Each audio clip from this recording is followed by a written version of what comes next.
Hello everyone, welcome back to Maximum Scoring. CBSE 10th class board exam పేపర్స్కి అయితే చాలా మంచి రెస్పాన్స్ వచ్చింది. Thanks a lot. ఇంకా మన ఛానల్లో వాల్యుబుల్ కంటెంట్ని అయితే అప్లోడ్ చేస్తున్నా, which is useful for 10th class students as well as DSC aspirants. So నచ్చితే లైక్ చేసి మీ ఫ్రెండ్స్కి షేర్ చేయండి, సబ్స్క్రైబ్ చేసుకోండి. Resources and development part 1 previous వీడియోలో అప్లోడ్ చేశాను. ఈ వీడియోలో రిమైనింగ్ లెసన్ని కవర్ చేద్దాం. Okay, land resources. ఈ ల్యాండ్ అనేది చాలా ఇంపార్టెంట్ అయిన రిసోర్స్ అన్నమాట, because we are using it in different ways. Land is a natural resource of utmost importance because it supports natural vegetation, wildlife, human life, economic activities, transport and communication systems. We are using this land in wide variety of activities. Land ఉంటేనే కదా మనం ఉంటాం. So land అనేది మనకు చాలా important resource. మరి దీన్ని కాపాడుకోవాల్సిన అవసరం ఉందా? ఖచ్చితంగా, because it is an asset of a finite magnitude. Land అనేది ఎర్త్ పైన మాత్రమే అవైలబుల్ ఉంది, ఇంకో ప్లానెట్కి మనం వెళ్ళలేం కదా. So it is a finite magnitude, అంటే ఉన్న ల్యాండ్నే మనం యూజ్ చేసుకోవాలి. ఈ మిలియన్స్ ఆఫ్ ఇయర్స్ నుంచి ఇన్ని రకాల యాక్టివిటీస్ మనం ల్యాండ్ పైన, కన్స్ట్రక్షన్స్, అగ్రికల్చర్, ఇండస్ట్రీస్ రకరకాలుగా వాడుతూ ఉన్నాం. ఇంకా మీదటైనా పెరుగుతున్న పాపులేషన్తో మన అవసరాలతో పోటీ పడకుండా కొంచెం రాజీపడి మన ల్యాండ్ని మనకు కాపాడుకోవాల్సిన అవసరం చాలా ఉంది. ఇంకా ప్రత్యేకించి మన ఇండియాకు వస్తే, ఇండియాలో wide variety of land features ఉన్నాయి. వీటిని బ్రాడ్గా మనం 3 కేటగిరీస్గా డివైడ్ చేయొచ్చు.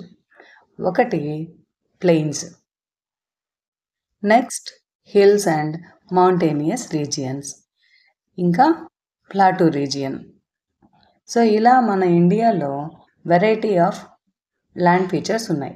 వీటి పర్సంటేజెస్, వీటి పర్పసెస్ అనేది చాలా ఇంపార్టెంట్ అన్నట్టు. So 43% of the plains are available in India.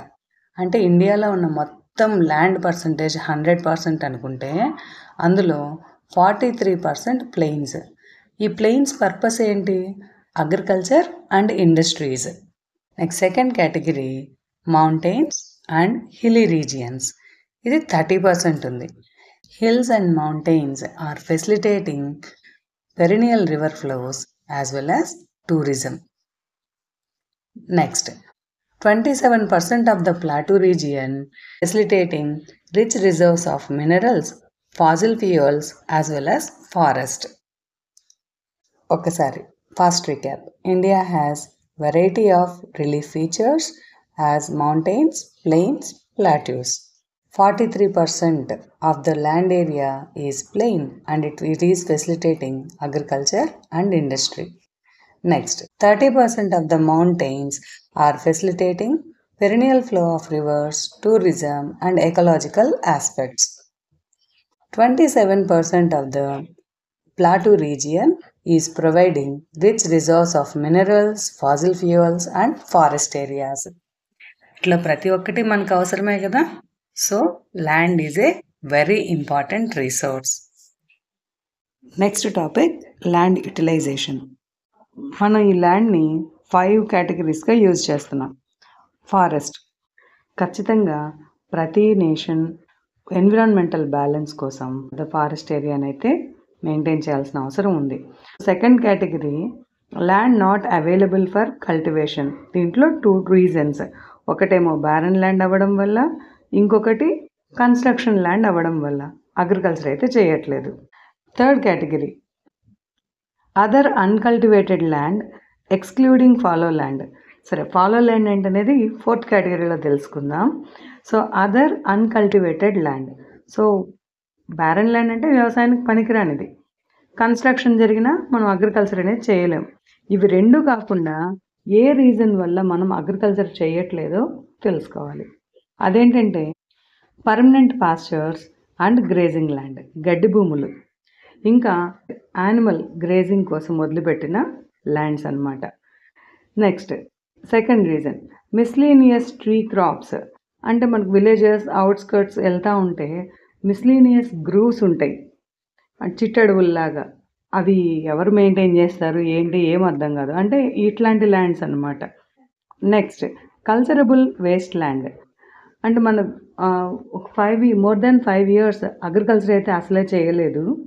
ఇంకా ఆ ల్యాండ్ని మనం డంపింగ్ యార్డ్ గానో లేకపోతే కమ్యూనిటీ ల్యాండ్ గానో వాడుకుంటూ రావడాన్ని కల్చరబుల్ వేస్ట్ ల్యాండ్ అంటాం.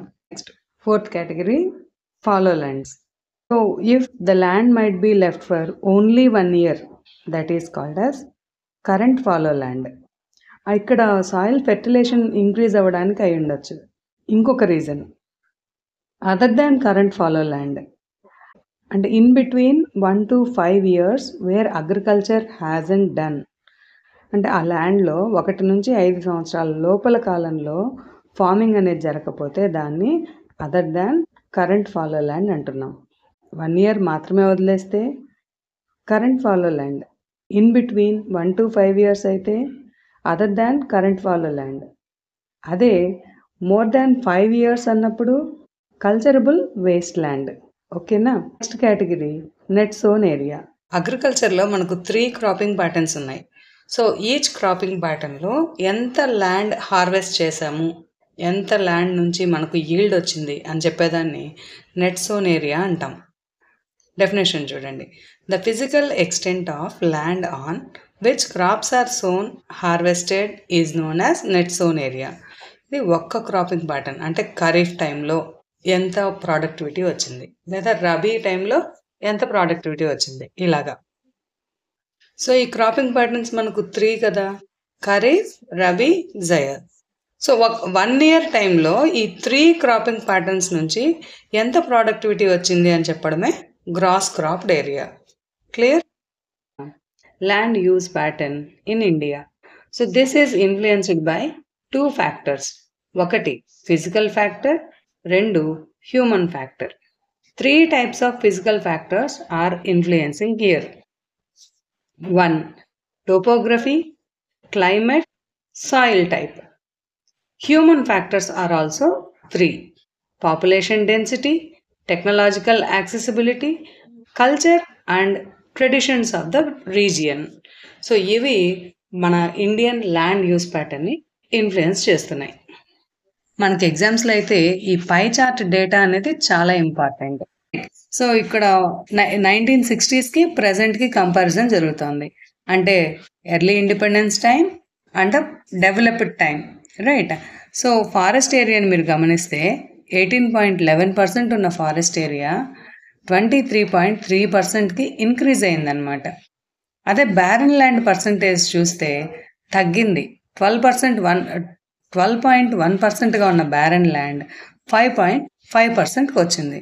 అంటే కన్స్ట్రక్షన్స్, ఇన్ఫ్రాస్ట్రక్చర్ చాలా బాగా డెవలప్ అయింది కదా. ఇట్లా ఈ కంపారిటివ్ స్టడీ తోటి క్వశ్చన్స్ అడుగుతారు. ఏది అడిగితే అది రాయాల్సి ఉంటుంది. ఓకే. సో మొత్తం మీద మన ఇండియాకున్న జియోగ్రాఫికల్ ఏరియా అయితే 3.28 million square kilometers. కానీ మనకు అవైలబుల్ ఉన్న డేటా మాత్రం 93% మాత్రమే. ఒక్క అస్సాం తప్పించి నార్త్ ఈస్టర్న్ స్టేట్స్ యొక్క డేటా అనేది సర్వే అనేది సరిగా లేదు. ఎందుకంటే Purvanchal mountains, thick forest regions కదా, దాంతో కరెక్ట్ డీటెయిల్స్ లేవు ల్యాండ్ రిపోర్ట్స్ సంబంధించి. ఇంకా ఈ పాకిస్తాన్ ఆక్యుపైడ్ కాశ్మీర్, ఈ చైనా ఇష్యూస్, దీనివల్ల కూడా కొంత డేటా అనేది మిస్ అవుతుంది. యాక్టివిటీస్ని అయితే ఖచ్చితంగా వర్కౌట్ చేయండి. యాక్టివిటీస్లో నుంచే మనకు అప్లికేషన్ క్వశ్చన్స్ వచ్చేది. ఓకేనా. ఇక్కడ ఏం అడుగుతున్నాడు, నెట్ సోన్ ఏరియా, ఫారెస్ట్ ఏరియాస్లో మార్పు ఎందుకు వచ్చింది, ఎలా వచ్చింది, మీ అభిప్రాయం ఏంటి అని అడుగుతున్నాడు. చెక్ చేసుకోండి. Observe this statement. Land under permanent pasture has decreased. Enumerate అంటాడు. ఆన్సర్ చూడండి. అనేది not only populated country, cattle populated country also.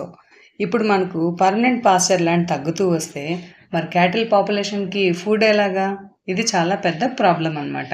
So దానికి రీజన్ ఏంటి అంటే అదర్ దాన్ కల్టివేబుల్ ల్యాండ్స్లో పూర్ క్వాలిటీ ల్యాండ్స్ ఉండడం, ఇంకా కాస్ట్ ఆఫ్ కల్టివేషన్. అగ్రికల్చర్కే ఎక్కువ ప్రయారిటీ ఇవ్వడం, నెట్ సోన్ ఏరియా ఇంక్రీజ్ అవ్వడం దీనికి రీజన్స్ అన్నమాట. సో మొత్తంగా మనకు నెట్ సోన్ ఏరియా అనేది అయితే 54%కి పెరిగింది అని చెప్తున్నారు. ఇది overall India net sown area 54% అనేది. అదే మనం స్టేట్కి కంపేర్ చేస్తే చాలా డిఫరెన్స్ వస్తుంది. పంజాబ్, ఉత్తరప్రదేశ్, హర్యానా ఇట్లాంటి అలువియం సాయిల్, ఫెర్టైల్ సాయిల్స్లో 80% of the net sown area ఉంటే, అదే అరుణాచల్ ప్రదేశ్, మిజోరాం, మణిపూర్ లాంటి ఏరియాస్లో జస్ట్ 10% మాత్రమే నెట్ సోన్ ఏరియా అనేది ఉంటుంది. So net sown area varies from place to place. Next, national forest policy 1952 ప్రకారం 33% ఆఫ్ ద ఫారెస్ట్ అనేది ఖచ్చితంగా మెయింటైన్ చేయాలి. సో మనకున్న 3.28 మిలియన్ స్క్వేర్ కిలోమీటర్స్ ఆఫ్ ఏరియాలో 33% ఖచ్చితంగా ఫారెస్ట్ ఏరియాని మెయింటైన్ చేయాల్సిన అవసరం ఉంది ఎకలాజికల్ బ్యాలెన్స్ కోసం. But India has far lower than the desired forest. ఇంకో క్వశ్చన్ ఉంది, waste land. What is waste land? What includes waste land? Define waste land. ఇలా మనకు షార్ట్ ఆన్సర్ అడిగే అవకాశం ఉండే క్వశ్చన్. సో ఆల్రెడీ మనం నేర్చేసుకున్నాం ఇందాక. సో వేస్ట్ ల్యాండ్ అంటే non agricultural purposes, the land which is used for non agricultural purposes. Next, which includes rocky and desert areas. ఇంకా settlements, constructions, industry, settlements can be considered as wastelands. Okay. Next topic, land degradation. Conservation గురించి తెలుసుకోవడానికి ముందు అసలు ఈ land డిగ్రేడేషన్కి reasons ఏంటో తెలుసుకుందాం. Okay, so మనకు ప్రతి దానికి ల్యాండ్ పైనే ఆధారపడుతున్నాం, ఫుడ్, షెల్టర్ ఇవంతా. సో మన హ్యూమన్ యాక్టివిటీసే ఈ ల్యాండ్ క్వాలిటీ తగ్గడానికి మెయిన్ రీజన్ అనమాట. సో 1 మార్క్ అడిగాడు అనుకోండి, ఈ పాయింట్స్ రాస్తే చాలు. Human activities such as deforestation, overgrazing, mining and quarrying. ఈ 4 రీజన్స్ మనకు ల్యాండ్ డిగ్రేడేషన్కి మెయిన్ రీజన్స్. కానీ ఇది మనకు 5 మార్క్ ఇంపార్టెంట్ ఉండే క్వశ్చన్ కాబట్టి ప్రతి డీటెయిల్ని జాగ్రత్తగా చూడాలి. ఏ రీజన్ వల్ల ఏ స్టేట్స్లో ల్యాండ్ డిగ్రేడేషన్ జరుగుతుంది అనేది మ్యాచింగ్ కైండ్లో అడిగేటటువంటి బిట్ కూడా. సో ఈ ఏరియా మనకు చాలా ఇంపార్టెంట్. 1 by 1 చూద్దాం. ఫస్ట్ పాయింట్ అయితే మైనింగ్ యాక్టివిటీస్గా చెప్పుకోవచ్చు. ఓపెన్ షాఫ్ట్ మైనింగ్, క్వారీయింగ్ ఇలా చాలా రకాలు ఉంటాయి. భూమిని త్రవ్వడం, బ్లాస్ట్ చేయడం ఇలాంటివి జరుగుతుంది. సో ఇట్లాంటప్పుడు ఏమవుతుంది, ఆ ఎక్స్కవేషన్స్ని సరిగా ట్రీట్ చేయకపోవడం, మళ్ళీ వాటిని అలాగే వదిలేస్తారు కదా. సో అదేనమాట, abandoned after excavation work is completely leaving deep scars and traces. ఇది చాలా ప్రాబ్లం అయిపోతుంది. ఈ మెయిన్ రీజన్ అవుతుంది ల్యాండ్ డిగ్రేడేషన్కి. దీన్ని మనం జార్ఖండ్, ఛత్తీస్గఢ్, మధ్యప్రదేశ్ అండ్ ఒడిస్సా రీజియన్స్లో ఎక్కువగా చూడొచ్చు. ఇక్కడ ఈ 4 స్టేట్స్లో కేవలం మైనింగ్ కోసంగా డిఫారెస్టేషన్ కూడా పెరుగుతూ ఉంది. సో డిఫారెస్టేషన్ అంటే ఈ చెట్లని తొలగించడం వల్ల ఆ రూట్స్ మొత్తం పెనరేట్ అవుతాయి కదా, టాప్ సాయిల్ మొత్తం లూజ్ అవుతుంది. So which regions are facing deforestation due to mining? Answer, Jharkhand, Chhattisgarh, Madhya Pradesh and Odisha. Next, second activity, overgrazing. So Gujarat, Rajasthan, Madhya Pradesh ఇంకా మహారాష్ట్ర ఈ 4 స్టేట్స్లో ఓవర్ గ్రేజింగ్ అనేది land డిగ్రేడేషన్కి main reason అనమాట. Over irrigation also one of the reason for land degradation.